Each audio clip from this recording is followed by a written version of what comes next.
Every battle is both a victory and a defeat. It depends which flag you fly. In every theatre of the Second World War, battles won and lost determined possession of territory, of resources, and of the strength to go on fighting. For some of the battles, it was the victory that most influenced the future course of the war.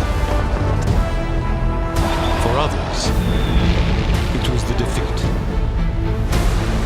This is the story of the battles won and lost that decided the outcome of the greatest conflict in history.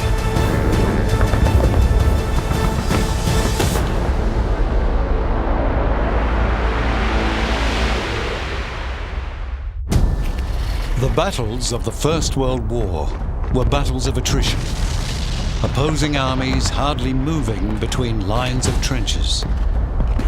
The battles of the Second World War were different. In this episode, we study tank battles, Blitzkrieg, commando raids, amphibious landings, and mobile warfare in the desert.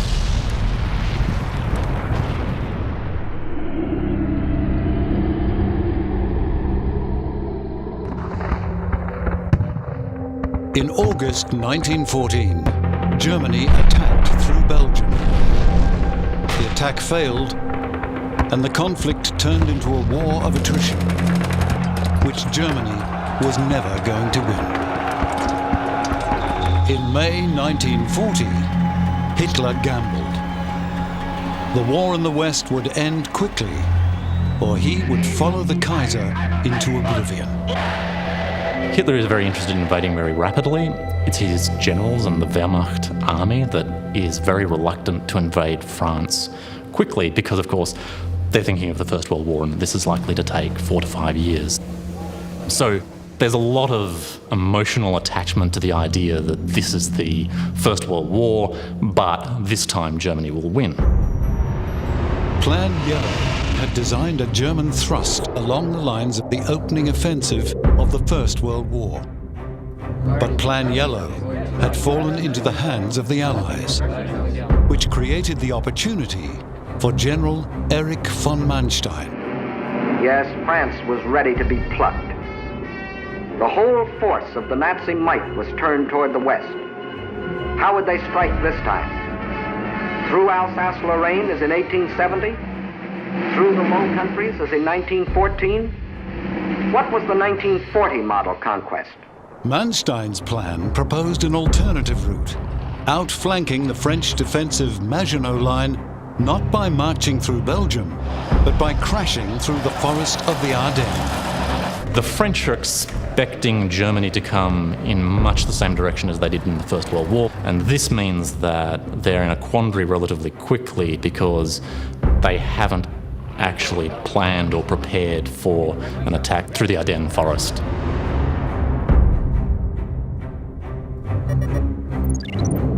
First Army Group under General Biot, and including the British Expeditionary Force, faced the Belgian border. Second Army Group, General Pretola, stood on the Meuse behind the Maginot Line and centered on the old battlefield of Verdun. Between them, in a rear position, was the Sixth Army, General Touchon. The defensive alignment of the Allies clearly revealed the gap that the German assault would exploit.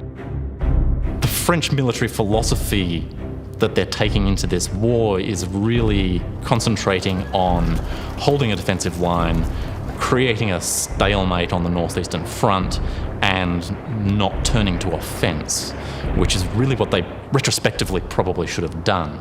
Facing them was Army Group A, General von Rundstedt.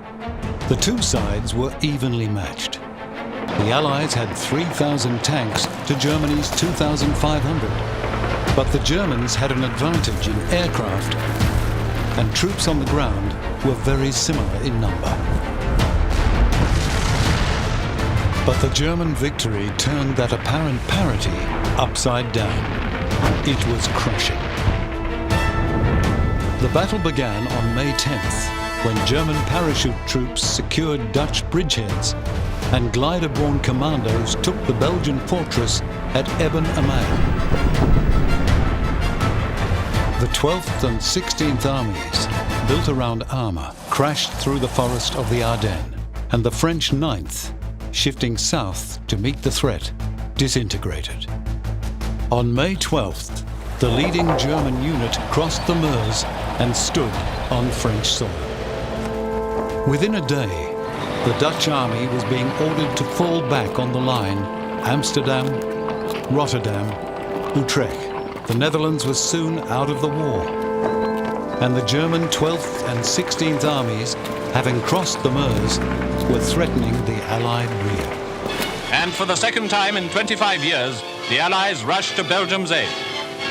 Movie-tone cameramen shot these vivid impressions on the eve of what may well be the greatest battle in history.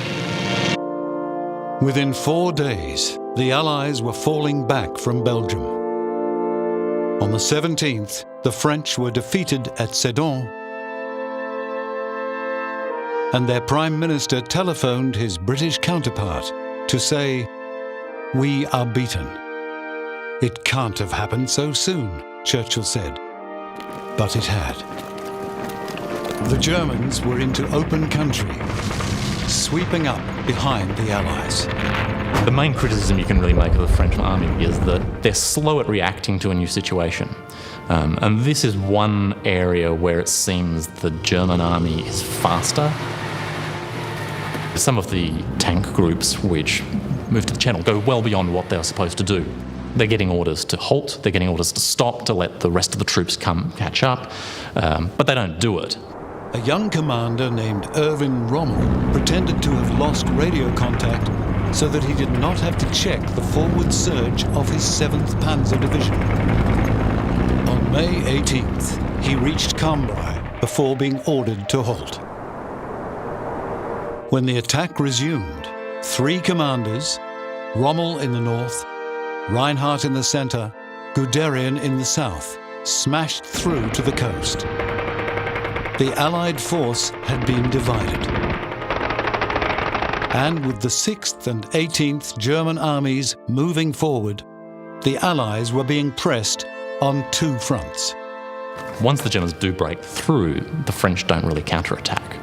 Mainly because they're in a defensive mentality whereby their idea is that the best thing to do is to plug the holes in whatever line they have, fall back, and act defensively. And this also creates further problems, and if they're creating a defensive line, they tend to spread out their tanks. Whereas if you're going to have offensive counterattack, you bunch them together, and once you've spread them out, it's actually difficult to get them back together in time to counterattack. On May 25th, Boulogne fell. Calais 2 days later. The day after the British had begun to evacuate the forces trapped at Dunkirk. And the day that King Leopold offered the Belgian surrender. At the beginning of June, the Germans turned south, smashing through Allied resistance on the Somme. The following day, June 10th, Italy entered the war as an ally of Germany. 3 days later, German troops entered Paris. This had been the dream of the Kaiser in the last war. Hitler achieved it. On June the 16th, less than 6 weeks after the offensive had been launched, France sought an armistice. The French government has capitulated. 22 years ago, a great marshal of France received the surrender of the German army. Now his former colleague, another marshal, signs abject terms of surrender for France. We left France in June 1940, when France collapsed. And I went to England, and then I heard that de Gaulle was carrying the war beside the British. We decided to join de Gaulle. Though Hitler himself rejected the description as a silly word, the world of warfare had learned a new term: Blitzkrieg. Hitler sent large contingents, vastly superior in training and equipment, A country about the size of Maryland affords a new test tube for the accelerated Nazi warfare. Blitzkrieg is a really interesting tactic because it doesn't just work tactically, it works psychologically. So, for example, everyone has this impression that the Germans had invaded France in panzers, in powerful tanks. In fact, most of the German tanks were little better than bulldozers. They weren't nearly as powerful as the French tanks that opposed them. But those tanks weren't just fueled by benzene, they were fueled by some sort of weird psychic projection. And it said, "We will defeat you." The tactics that facilitated rapid advance were not ad hoc. They were systematic and carefully calculated. Artillery and aircraft went in first to prepare the ground for the assault. And aircraft worked in close support of the advancing columns.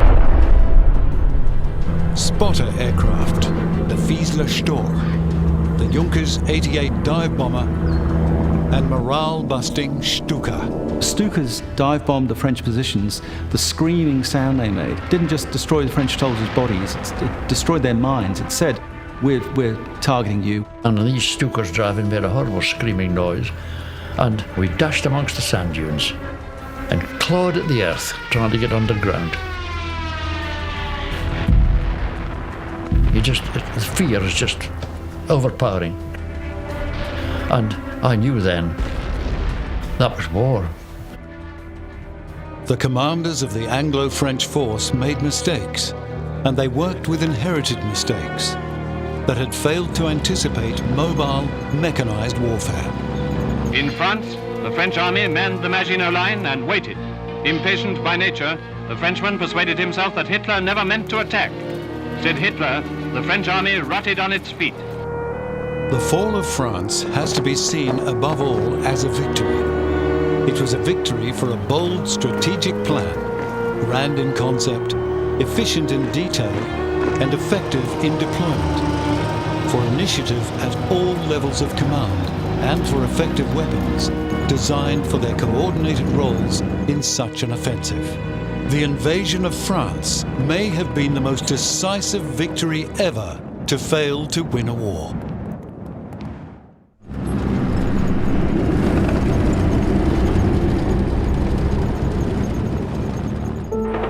After the fall of France, with most of Western Europe under Nazi control, Hitler turned east, invading the Soviet Union.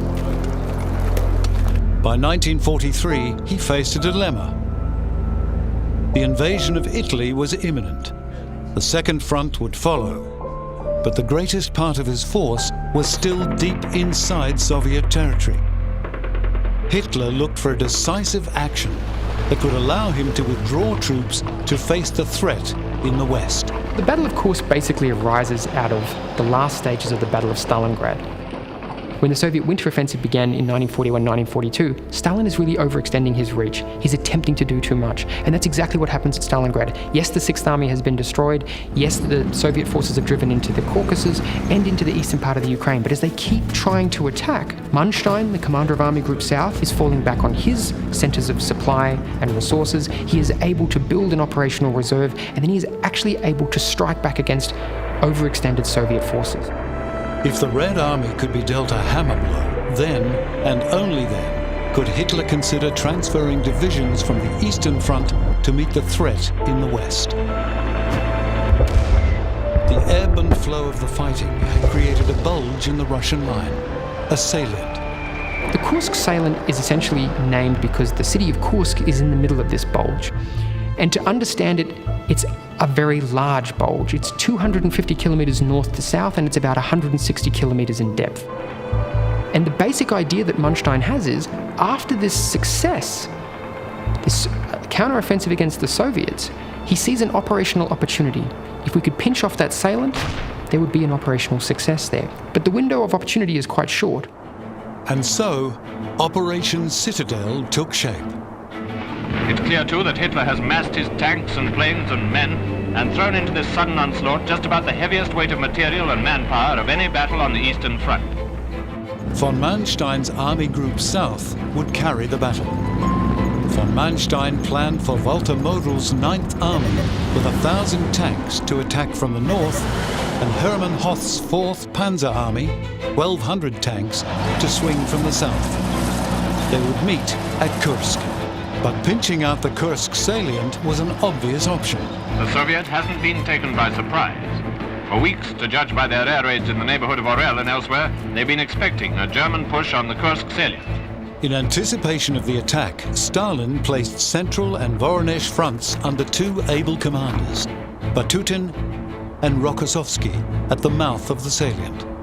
Hitler delayed the Kursk offensive scheduled for May the 4th. He had an increasingly passionate, possibly desperate belief that the war would be won by the wonder weapons, and wanted more of the new heavy tanks sent to join the battle. His commanders knew that as they waited, the Soviets too were increasing their strength. Stalin's decision had been to stand on the defensive. Some 300,000 Soviet civilians are being mobilized to build these defenses. They will dig some 9,000 kilometers of trenches. They will have anti-tank ditches and anti-tank traps. They will have underground bunkers. They will have thousands of mines per square kilometer. And they're building them on the shoulders in the north and in the south, anticipating that the Germans will attack into this.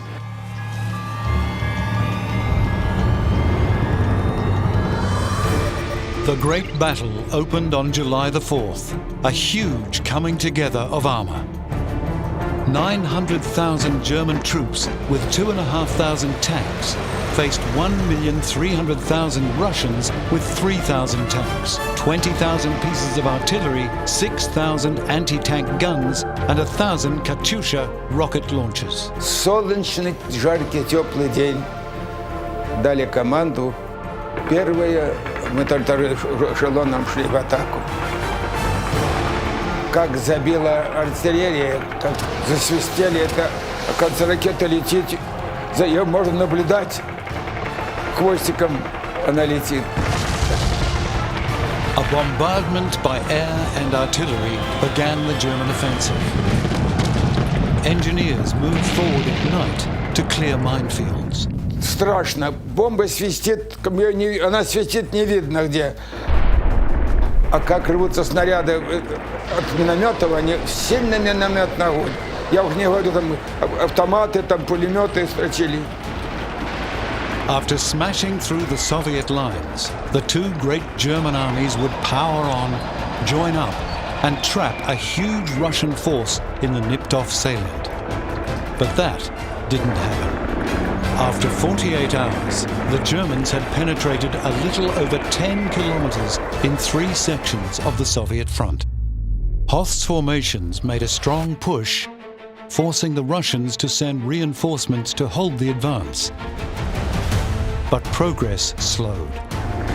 By the 9th, Hoth had advanced at best little over 30 kilometers, with significant losses.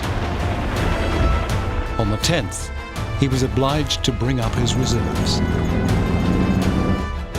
In the north, Model was less successful than Hoth, his furthest advance being barely 20 kilometers.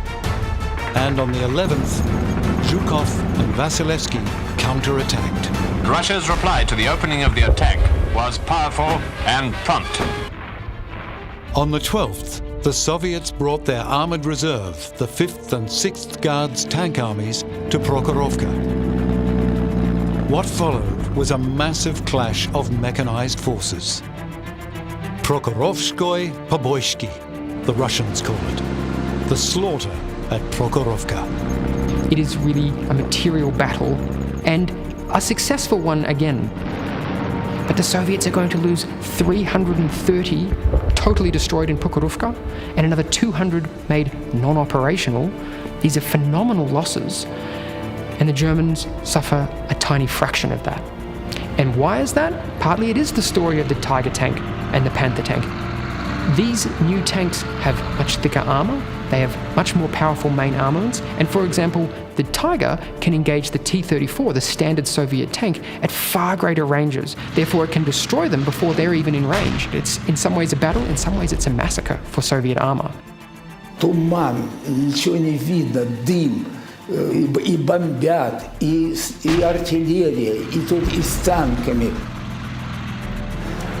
команду не слышит. Я командую куда вправо, там влево, туда. Не слышит, мы ногами там толкали их, ты право, значит, лево. Ногой я из башни сижу и водителю, значит, говорю, куда надо. 75% of the Red Army's armour and 40% of its manpower was committed to the battle.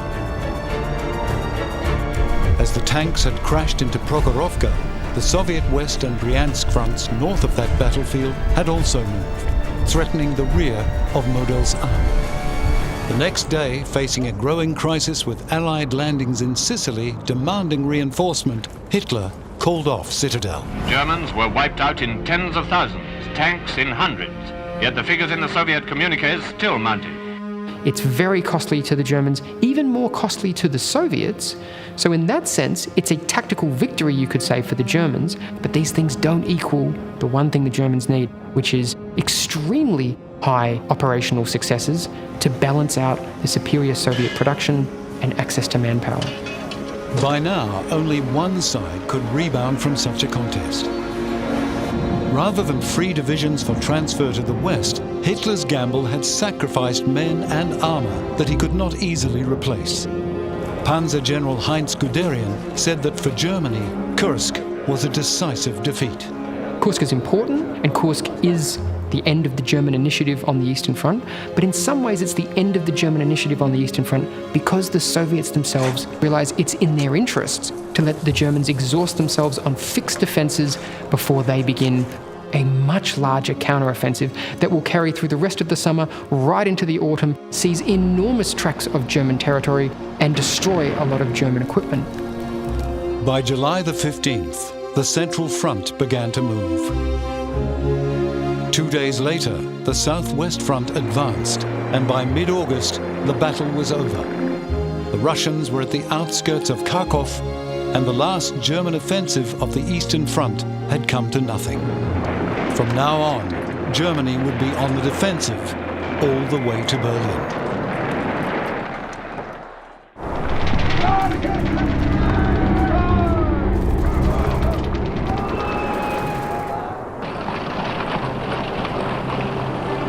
The rapidity with which the Third Reich swept over and imposed the rule of occupation on such a vast part of Europe encouraged a form of warfare that had been little practiced: operations behind the lines. But the Second World War gave a real impetus to the formal organization of special operations.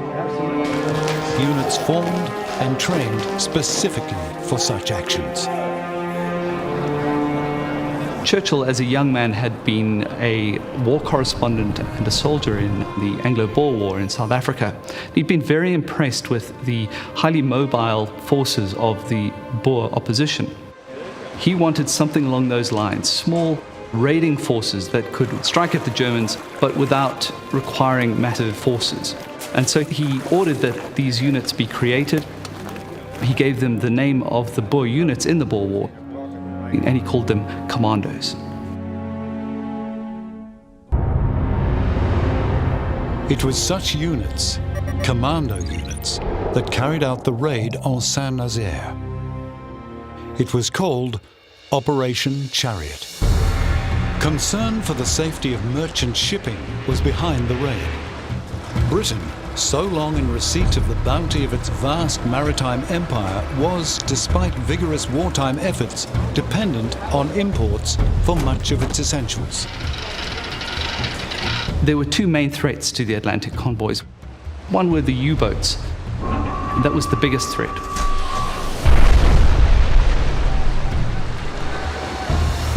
Anti-submarine devices have improved and increased, but so have submarines. And the Allies can never have too many escort ships to hunt them and destroy them. But behind them was the German surface fleet, and particularly their 4 major battleships.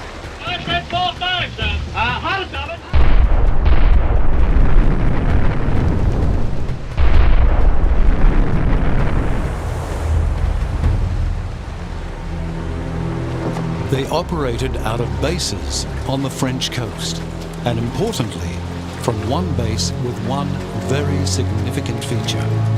On the night of the 27th of March, an obsolete naval destroyer, HMS Campbelltown, and a specially created commando force attacked the naval base at Saint-Nazaire. Their objective, the dry dock, the Normandy dock, which could accommodate even the largest of German battleships. If they could decommission the facility, any Axis vessel in need of repair would be forced to make the much longer journey north.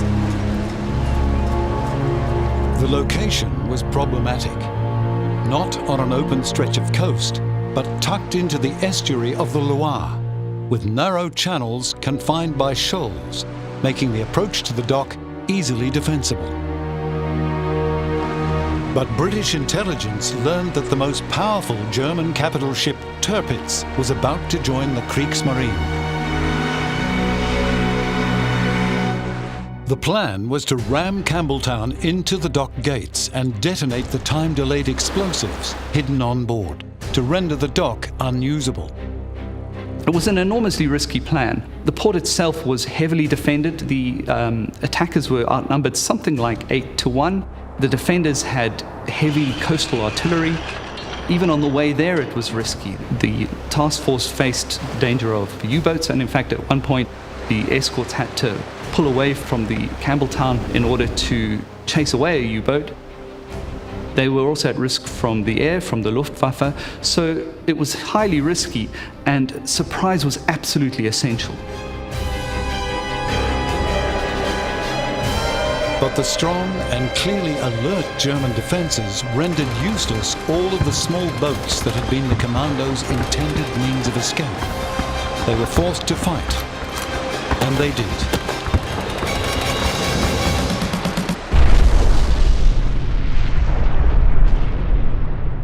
They managed to blow up the dock, but it came at an incredible cost. Almost 2/3 of the force that carried out the raid were either killed or captured, so it was an enormously costly operation. It did, however, have the intended effect. Tirpitz never did relocate from her base in Norway, and so the Atlantic convoys were protected from that potential threat. Almost 1 in 4 of the raiders received some form of gallantry award, and the highest such award in the British Army, the Victoria Cross, was awarded to 5. Many rewards for gallantry were presented by the King at a recent Buckingham Palace investiture. Commander Ryder received the award for exceptional valor and devotion in the raid on Saint-Nazaire. Apart from achieving the immediate goals, the raid had other important effects on the war, one of which was simply to massively boost British morale. It came at a particularly dark time when Singapore had just fallen, and so it was really important from that aspect as well. But also, it outraged Hitler. He was enraged by the audacity of this attack, and he ordered the construction of 15,000 heavily armed and heavily fortified bunkers along the Atlantic coast to prevent raids of this kind in the future, which of course had the effect of drawing resources away from the Eastern Front, which was very important at that time. The success of Saint-Nazaire added to confidence gained from amphibious actions off Norway, particularly the Vagsø raid, and the British were encouraged. They planned more ambitious raids. An amphibious assault on Dieppe was approved and codenamed Jubilee.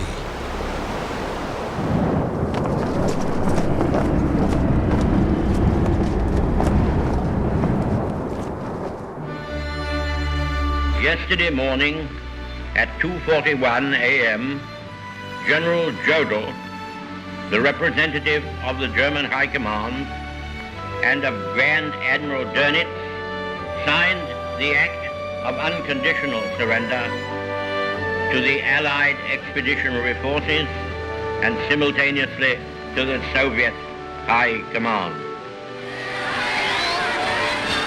The war in Europe was over. Everyone realized perfectly well that although the German war was over, the Japanese war was not.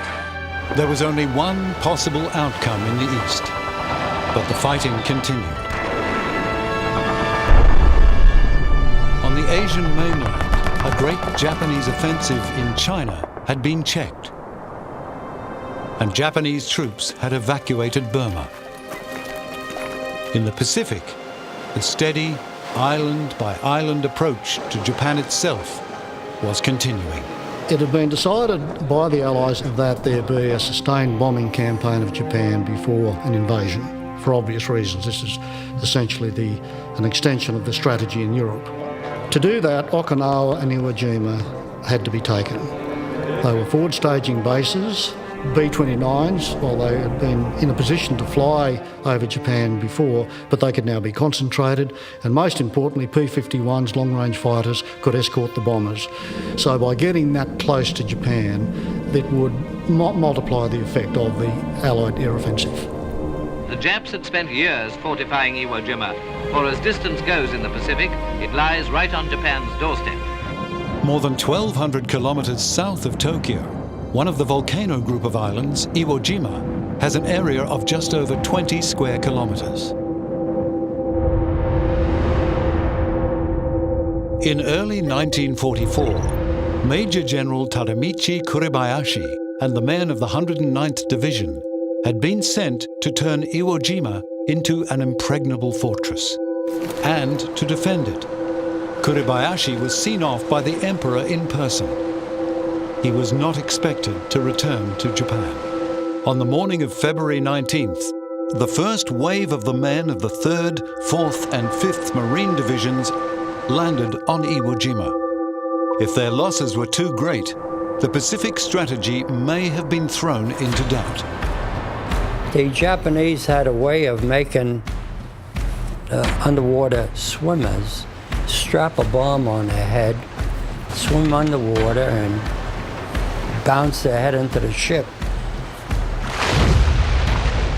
And we had to stand over the rail with rifles to shoot them as they were coming towards the ship. Marines of the 4th and 5th Divisions went in towards the beaches under covering fire from their own ships, but also under heavy fire from Japanese batteries in well-concealed rocky positions on the volcanic island. Kuribayashi's plan was to hold fire until the beach was congested with Marines and all their equipment. Kuribayashi decided that he would dig in, he would not contest the landings. So in that sense, it was a different sort of battle. He only had 22,000 troops, and most of those were to die, but it was highly effective. The Marines were ready for suicide banzai attacks, but these did not come. Kuribayashi, who believed them to be wasteful, had forbidden them. Iwo Jima was a tough battle because of Mount Surabaki. They were bombarding it, but they weren't making any progress because of the tunnels that were dug there. As the battle ground on, the Japanese grew short of food, water, and ammunition. On February 23rd, Marines reached the top of Mount Suribachi, and 6 of them hoisted the flag. And Joe Rosenthal took one of the war's most famous photographs. Taking Mount Suribachi, of course, is now the symbol of an American flag raised so close to Japan at such great loss. So it plays well in the American narrative. The flag rising over Iwo Jima is really the American flag rising over the Asia Pacific. The taking of Suribachi was not the end of the fight. Japanese positions held out in the north of Iwo Jima.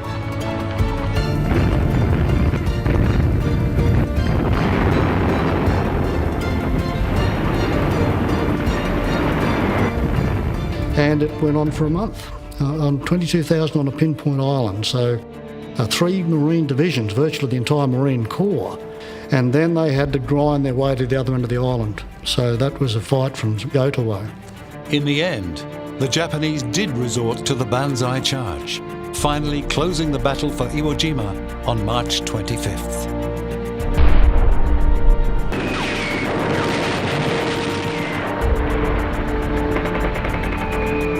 Through the slit of a tank, one of the cameramen recorded this picture of the attack on Motoyama airfield. There goes a Jap, crawling to cover for the last time.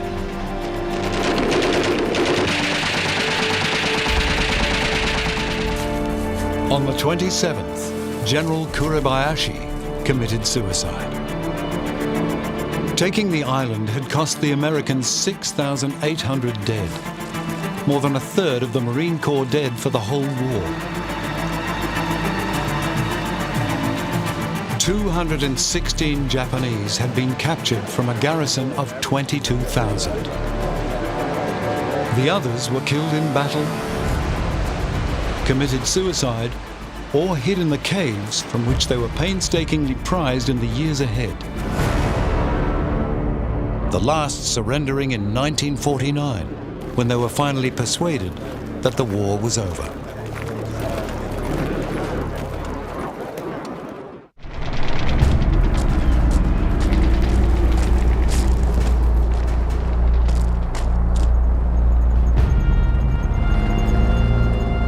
We got to a place directly up to Tobruk, a place called City of Rosay. What would you expect to find there? Nothing.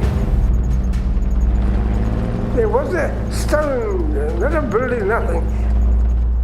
El Adam, Bear Bush, Buck Park, all these names are part of the desert, but there was nothing there. Just a name. I found stones with a number on it.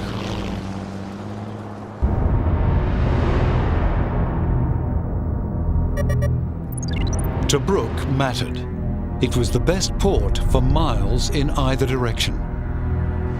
And it was a key to the supply of the armies in North Africa. So if you're thinking about the vast coastline of the Mediterranean, Tobruk is important because it has a deep water harbour. By possessing Tobruk, it meant that a military force freed itself up from having to transport its supplies, its ammunition, its fuel all the way from Tripoli. Going back the other way, it meant that if you were advancing westward from the direction of Egypt, that you could bring troops, supplies, ammunition forward. So it really lessened the reliance upon the roads as a means of conveying logistics. The first phase of the war in North Africa had gone badly for the Italians.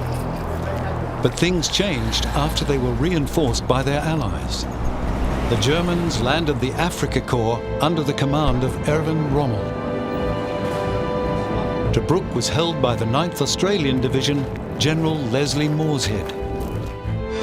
Meanwhile, a new flag was hoisted by the Aussies, making it perfectly clear as to whom the place now belonged. Morshead was ordered to hold the port for 8 weeks. He held on for 5 months. At the end of March, Rommel began to move. The Africa Corps engaged and drove back the British 2nd Armoured at Merzabrega.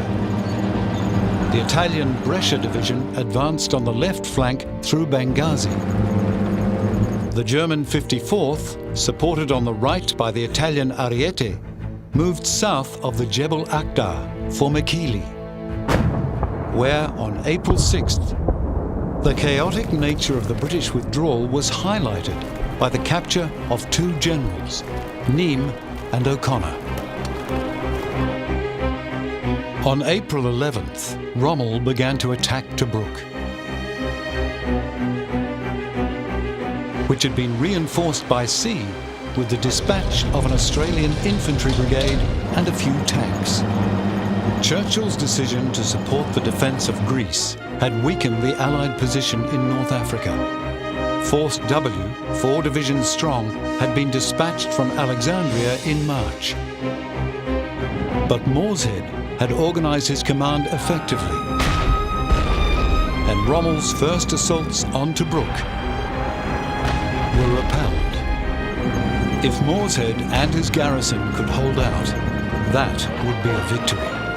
Holding Tobruk was key to the outcome of the war in the desert in 1941. It split Rommel's force. He had to fight on 2 fronts, besieging the garrison as well as pushing towards the Egyptian frontier. So long as the Royal Navy controlled the Mediterranean, Tobruk could be resupplied and defended forces rotated. The Australian 9th was relieved while the city was still besieged. Rommel was inclined to ignore Tobruk and drive on to the canal. But because the port could be resupplied and reinforced, leaving it in his rear was hardly an option. But his attack failed, at great cost. The key to the successful defence of Tobruk was really down in many ways to the aggressive attitude of its defenders, particularly Major General Leslie Morshead. In addition to having a very strong outer line, he also pursued a policy of defence in depth. And what that really means is the soldiers went out every day, digging trenches, laying minefields, placing barbed wire, so you could build up the internal defences. Although Tobruk has had a pretty good bashing, it still holds out. More than that, it's a real thorn in the enemy's side. Major General Paulus, who would find unwanted fame as the defeated general at Stalingrad, arrived to review Rommel's actions and initially allowed further attempts to break through. Although Morshead proved adept at swinging his limited forces to meet threats, the Axis had, by early May, overrun his first-line perimeter defense to a depth of almost 5 kilometers. Despite the success, Paulus refused requests for the attack on Tobruk to be renewed. The defenders didn't know it at the time, but they had had a victory. The German decision to step back from Tobruk and create a defensive position at Gazala was one of those orders intercepted by Ultra and decoded at Bletchley Park. It encouraged Churchill to order Wavell, commanding the Allied force, onto the offensive. But his forces were not yet strong enough. Thrust to Sollum and Halfaya met counter-thrust, and the British were pushed back over the Egyptian border. Tobruk remained besieged, under air and ground bombardment for 241 days. The message was, they came in the first to shoot gunning. And of course, we started running like mad. Johnson said, settle down, lie down, don't run. Pressure the ground, just stay there. By running around, you make yourself a target. And you can't pick out, don't you? Tobruk held out. The Allies knew that Axis troops would halt at Gazala, so they began planning for the relief of the port.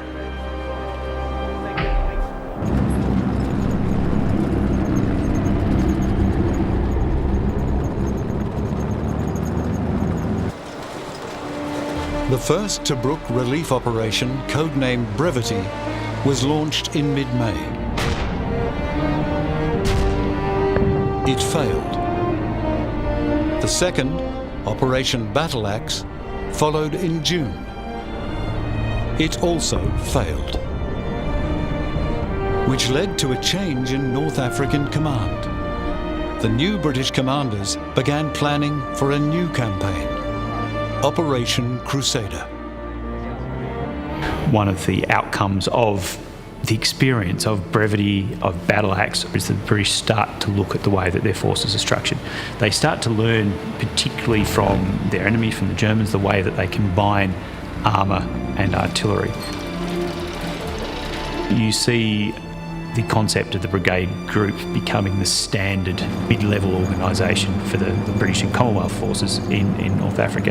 And that brigade group is formed around 3 battalions of infantry with attached armour, with its own artillery support, so that you have a much more balanced combined arms force.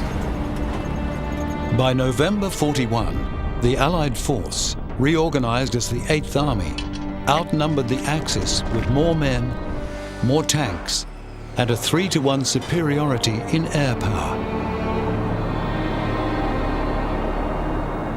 The 8th moved from its defensive position in 2 corps. 30th, which had most of the armour and would draw the Africa Corps into battle, and 13th, which would move to and along the coast. The garrison in Tobruk was ordered to effect a breakout to coordinate and link up with the advancing troops. Whilst these British plans were being formulated, Rommel was planning a new assault on Tobruk. By chance, the British moved first, launching Crusader at 0600 on November 18th. The Tobruk breakout was to follow on the 21st. Leading the 30th Corps, the 7th Armoured Brigade advanced northwest for Tobruk. 22nd Armoured Brigade covering their left flank, followed by the 1st South Africans. 2nd New Zealand Division of the 13th Corps made its advance with the Indian 5th covering the right, advancing to Bardia. Rommel believed that Bardia would be enveloped and initially sent Afrika Korps to meet the challenge. But he soon realized where the threat lay and turned them to the relief of Sidi Rezai, where the airfield had already fallen. British armour now started to suffer badly from the panzers, and particularly from one of the most effective weapons of the war. The Germans in particular were well served by the 88mm anti-aircraft gun. It wasn't originally designed for use against tanks, but it was a high-velocity gun which was found to be very effective once dug in at destroying the British tanks. I remember they were losing tanks like mad to the 88s. In fact, so I watched the German 88. It fired 6 shots and burned up 5 tanks. The toll on the Allied force was tremendous. By late on the 20th, 4th Armoured that had advanced in support of 13th Corps was below 2/3 of its original strength. But Rommel was also faltering. He was starting to run short of fuel and ammunition. The next day, 70th Division inside besieged Tobruk made the breakout. When our big push in Libya began, the Tobrukers broke out too. Now they set out to join up with their comrades of the 8th Army, to raise the siege, to cut off Rommel and his panzers, to clear the Germans out. The 7th Armoured, scheduled to move up in support of the breakout, had reports from patrols of enemy armour and was obliged to meet this threat. By the end of the day, the 7th had lost 130 of its 160 tanks. Rommel now switched his attack. This maneuver became the famous dash to the wire being the Libya-Egypt border. What we need to remember at this point in time, that Rommel is a very long way from his main source of supplies. So his drive to the wire really taxed his forces. It didn't manage to achieve what he wanted to do, but then given that he was now short on fuel, he was now short on ammunition, he was starting to lose tank strength through maintenance issues, he then had to start falling back. By now, the 70th, out of Tobruk, had linked up with the New Zealand Division advancing parallel with the coast at El Duda. Failing to deal with this, Rommel was obliged to fall back on the defensive line he had established at Gazala. Tobruk had been relieved, and though it was ultimately an inconclusive victory, it was one that the British were happy to trumpet, their first land victory against the Axis since the war had begun.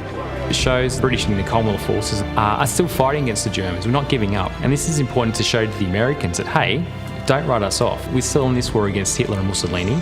Don't forget us. We're not a spent force just yet. Rommel continued his withdrawal, and the operation ended when Bardia fell to the 8th Army on January 17th. While all this was happening, the war was changing in far more significant ways. Japanese aircraft had attacked Pearl Harbor. The war had become global. And Britain now had a new and very powerful ally.